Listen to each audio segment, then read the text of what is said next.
Welcome back on Dynamod. Today I want to propose you a video about the rules of the Codex Space Marine 2020 because it's really quite full of rules. I decided to create different videos with a focus each one on a different set of videos, and you can find everything about such rules in the playlist in the description, so not worry about this.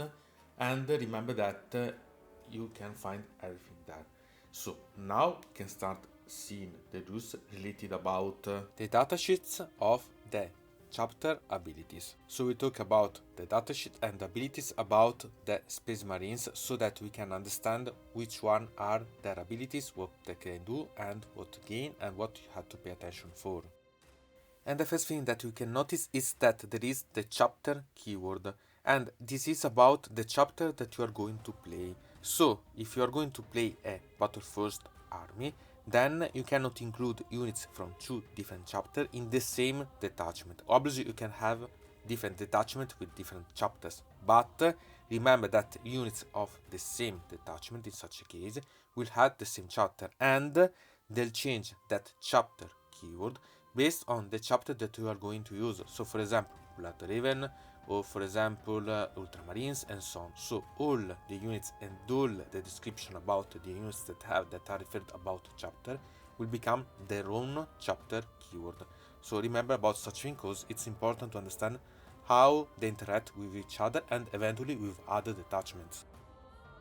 But there are also some things that are going to limit your choices about different chapters. For example, you cannot select Grey Knights or Legion of Damned when nominating a chapter a unit is from, and it's because the Grey Knights are technically not a chapter from the Codex, and the Legion of Damned is technically not anymore a chapter because it's something that it has complete different rules about.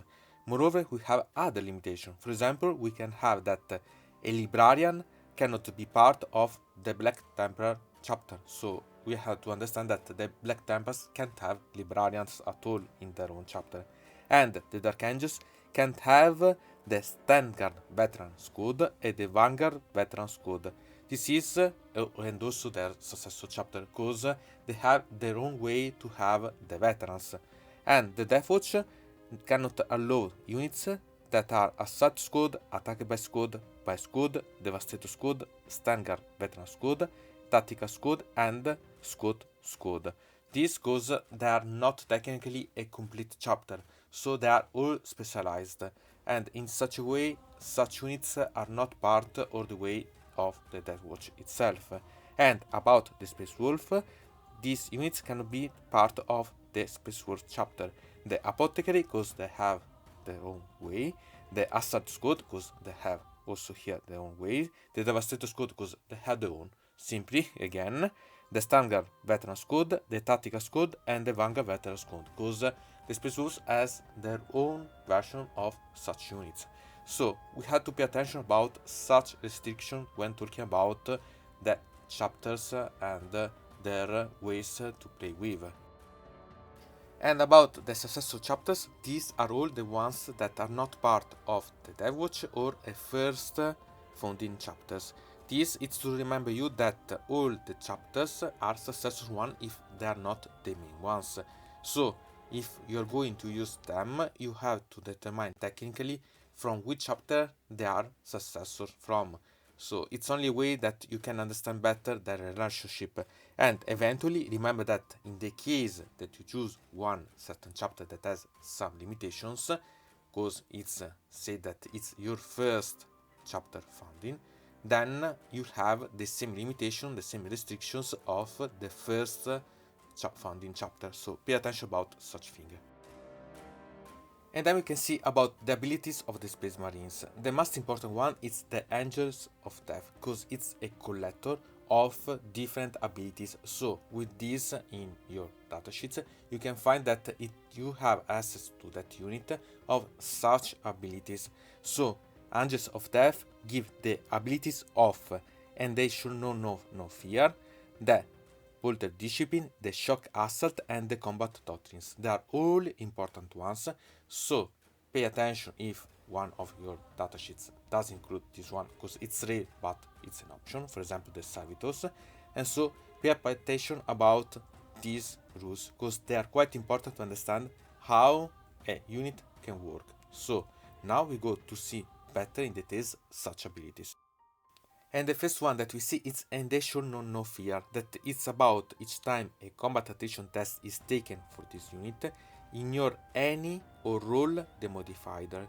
It means that you can, if they are positive to you, apply them, and if they are negative, you can ignore. And it's important as thing.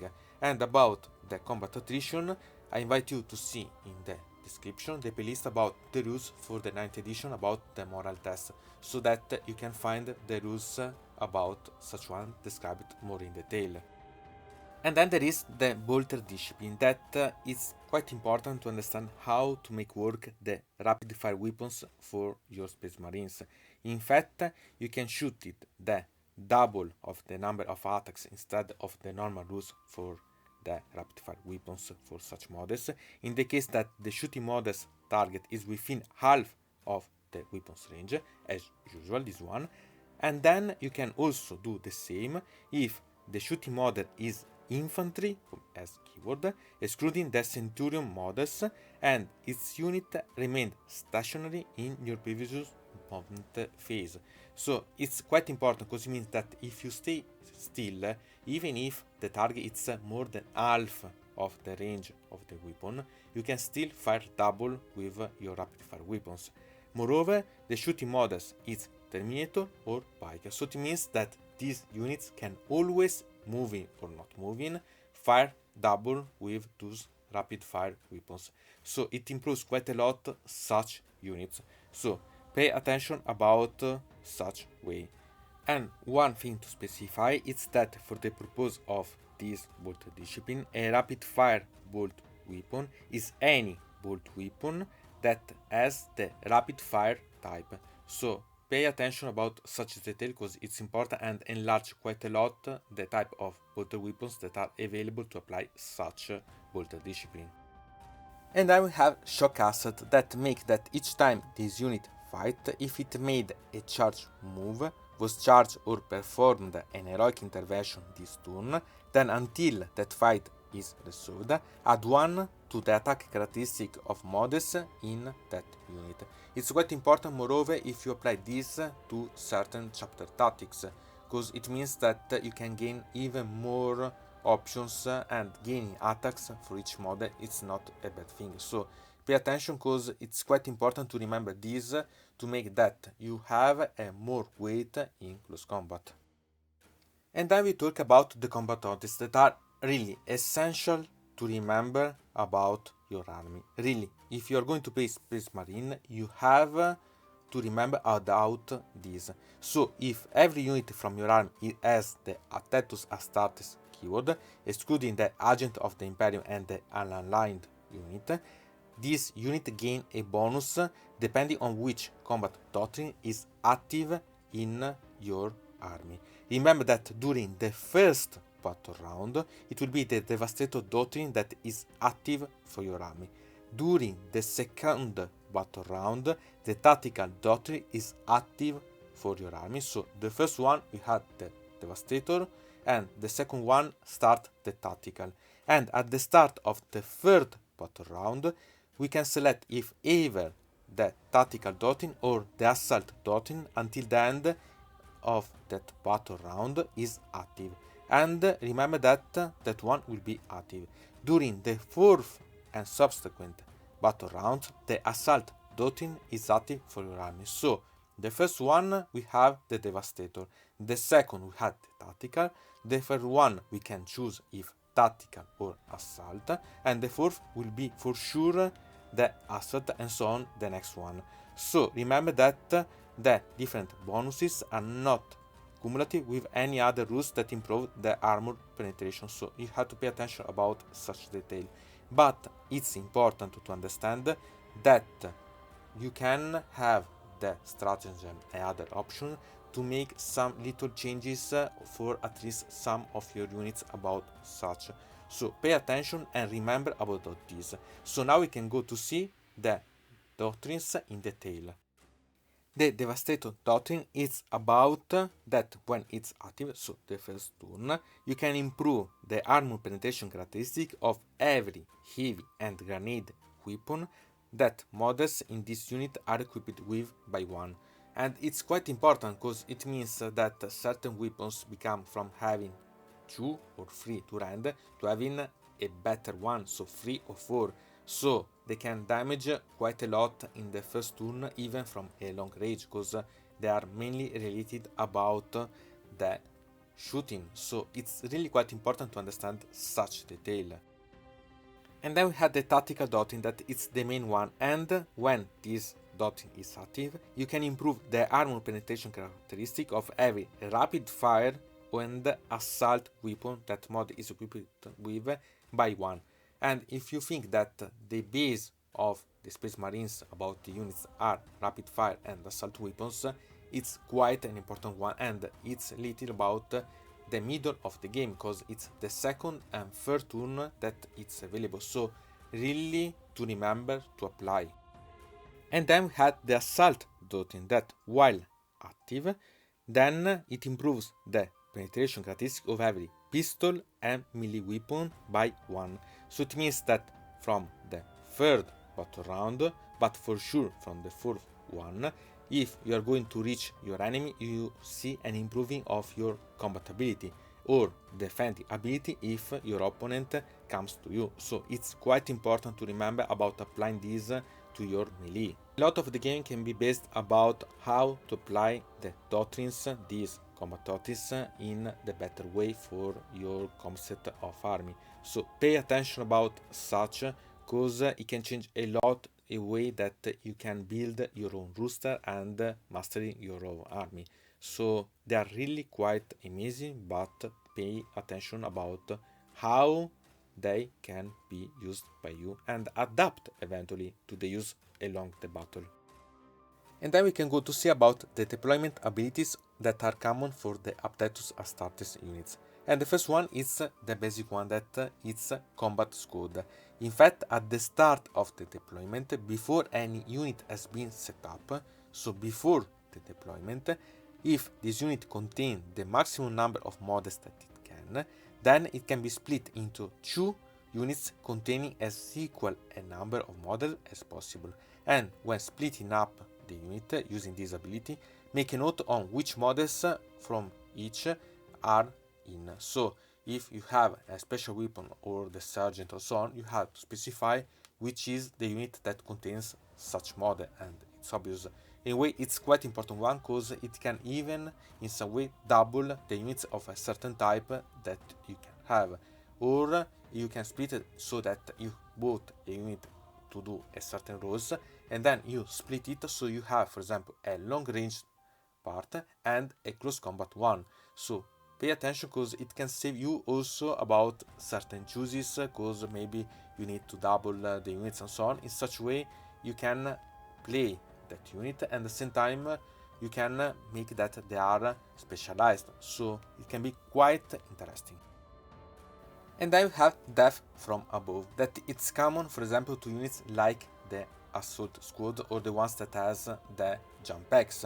So during the deployment, if every mod in this unit has this ability, then you can set up this unit high in the sky instead of setting it up on the battlefield. If you do, then in the first step of one of your mount phase, you can set up this unit anywhere on the battlefield that is more than an inch away from any enemy models. So it's good to bring that unit on the battlefield where you need. Pay attention about the distance from the enemies, but it's a way to bring, for example, weapons to target a certain unit or so on. It's really quite important, and remember that when you do so, then you can also charge. So okay, you need to do 9-inch and so on, but there are ways to have bonuses on asset and so on eventually. So eventually think about these options when you have such rules available. And then we have concealed positions, that it's really quite important, and it's mainly related about scout type of units. And in fact, during the deployment, when you set up this unit, if every mod in this unit has this ability, then it can set up anywhere on the battlefield that is more than an inch away from enemy deployment zone and any enemy models. So it means that you can use in different ways, so that you can control objectives from the beginning, that you can forbid your opponent to do the same to your ones, so eventually that the reinforcements has a less zone to arrive to. Then you can even have angles to shoot, or even try to charge in the first turn eventually, because you are closer than the other units to your enemy. So you have really to pay attention, because eventually, because it's in the deployment that you are deploying them, then you can move and charge and so on. So they are really something that you have to take note about. And then we have Outflank, that it's quite interesting. It's similar to concealed position, but also quite different, because during the deployment, if every model in this unit has this ability, then you can set up this unit behind the enemy lines instead of setting up on the battlefield. If we do such thing, then in the reinforcement step of one of our movement phase, then we can set up this unit wholly within 6 inches of any battlefield edge and more than 9 inches away from any enemy models, but every edge, even the opponent one. So it becomes really quite amazing about using such rules, because it means that you can shoot, you can try to charge, but you can control better how you are going to use the field. So this can be quite interesting units to have a better understanding about the strategic way of the game. And then we have Teleport Strike, that it's practically the same than Death from Above, but simply that it's about, instead of fly high in the sky, simply being put in the teleportation chamber. So this it's mainly related about the Terminator units, but anyway it do the same. So in the reinforcement step of any of your movement phase, you can set up this unit anywhere on the battlefield that is more than an inch away from any enemy models. So it becomes interesting to use such one, because it let you have a better control of the battlefield itself. And so, as you can see, these abilities, the Angels of Death, these deployment abilities and so on, are the base on how you can make your army works if you're going to play a chapter from the Space Marines. Because you can have these abilities that can support each other and make the flexibility in your way to play. So they are really quite important, and they can characterize, based on what you are going to use, the way that you can use your army on the battlefield. So they are really quite important, and remember to read and learn to use them. Anyway, from Dino Mode it's everything. I invite you to put a like on this video, to subscribe to the channel, to ring the bell, and to comment this video if you are interested in something about this video, or you want to suggest me some arguments for other videos. I hope to see you again to the next time.